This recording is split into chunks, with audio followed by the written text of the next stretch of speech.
Okay, so now we get into the third and last part of this instructional, which is situation in which my partner is building height and is going into a quad pod.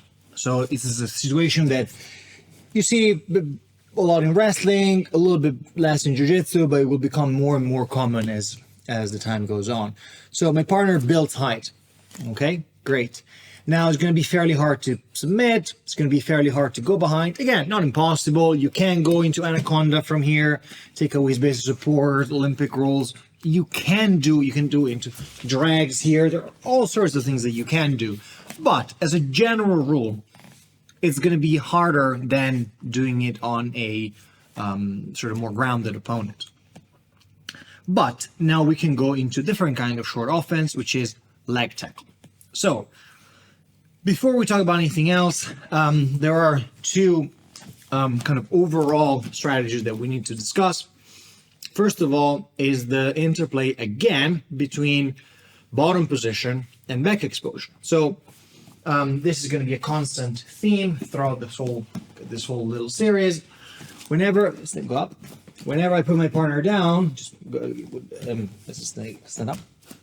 Whenever I put my partner down, whatever the case might be, my partner has always the chance of either accepting bottom position, some sort of chest to chest. Obviously, in this case, it's not necessarily chest to chest, it's just sort of guard, but as in our chests kind of facing each other, or he has the opportunity of not accepting this sort of chest to chest, so to speak, or rather bottom position, and can just start turtling away, which leads us into chest to back exchanges, oftentimes behind the elbows. Okay, so this is again this interplay between chest to chest and chest to back that we need to keep in mind.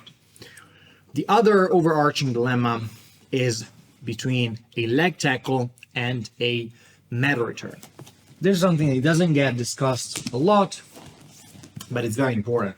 When your partner quadpods up, you can see that there is an angle, right? His upper body, his lower body form an angle. Now, the wider the angle is, meaning the further away you are his hands from his feet, the easier it will be for me to meta return him because the angle is very wide. It would be fairly easy. Open up a little bit. Yeah, it would be fairly easy for me to meta return my partner, but it will be fairly hard for me to access his legs. You can see they're pretty far away.